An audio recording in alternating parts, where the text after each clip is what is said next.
Il y a plus de 1400 ans, au cœur des montagnes de la Mecque, un homme méditait en silence, cherchant des réponses sur le sens de l'existence.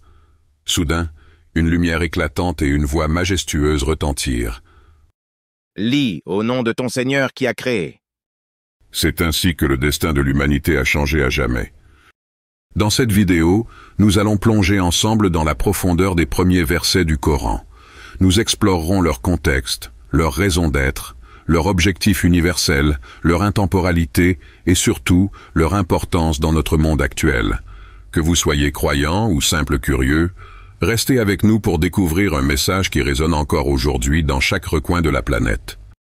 Commençons par le contexte. Nous sommes en l'an 610 de l'ère chrétienne. Le prophète Mohammed, paix sur lui, est un homme connu pour sa droiture et sa sincérité. Âgé d'environ 40 ans, il ressent le besoin de se retirer de la société mécoise, marquée par l'idolâtrie, l'injustice sociale et les inégalités. Pour trouver la paix intérieure et la vérité, il choisit de méditer dans la caverne de Hira, située sur le mont Jabal al-Nour, à quelques kilomètres de la Mecque. Lors d'une de ses retraites spirituelles, l'ange Gabriel, lui apparaît soudainement. Imaginez l'intensité du moment, une rencontre avec le monde de l'invisible.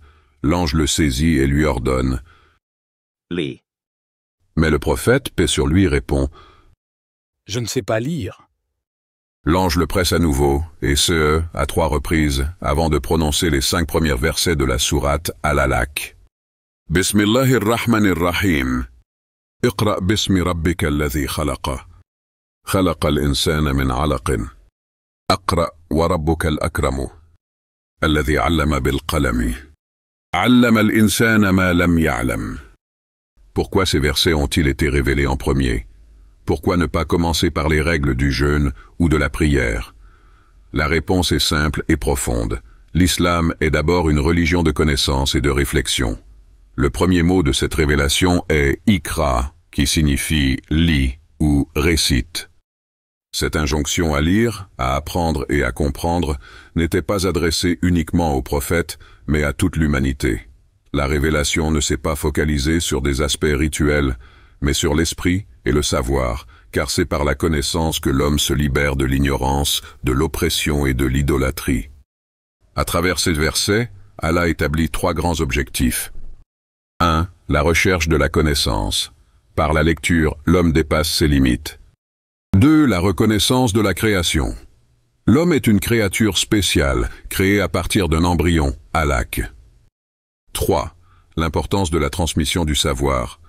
La mention de la plume, kalam, rappelle le rôle essentiel de l'écriture dans la transmission des connaissances. Le savoir, qu'il soit spirituel ou scientifique, est le fondement du progrès humain. L'islam appelle donc à la science et à la recherche, car chaque nouvelle découverte scientifique nous rapproche de la compréhension de la création divine. Ce verset ne concerne pas uniquement le prophète Mohammed, paix sur lui, ou les musulmans, mais toute l'humanité. La recherche de la connaissance, l'utilisation de l'intellect et l'admiration de la création sont des principes universels et intemporels. Cette injonction à la recherche de la connaissance a conduit à la naissance de l'âge d'or de la civilisation islamique. Des érudits musulmans ont traduit, étudié et enrichi le savoir du monde, notamment en astronomie, médecine, mathématiques et philosophie. Ce principe traverse le temps et demeure valable aujourd'hui. Dans un monde en proie à l'ignorance, aux fake news et à la désinformation, ces versets prennent tout leur sens. L'appel à la connaissance et au discernement est plus que jamais d'actualité. Les inégalités en matière d'accès à l'éducation sont criantes. Des millions d'enfants n'ont pas accès à l'école. Les versets d'Al-Alaq nous rappellent que la recherche de la connaissance est un droit fondamental pour tous. La mention de la création nous invite aussi à réfléchir sur notre relation à la nature. Les catastrophes environnementales, le réchauffement climatique, tout cela devrait nous pousser à repenser notre rôle en tant que gardiens de la Terre. Les premiers versets du Coran ne sont pas de simples paroles. Ce sont des principes intemporels qui nous appellent à la réflexion, à la connaissance et à l'action pour un monde meilleur.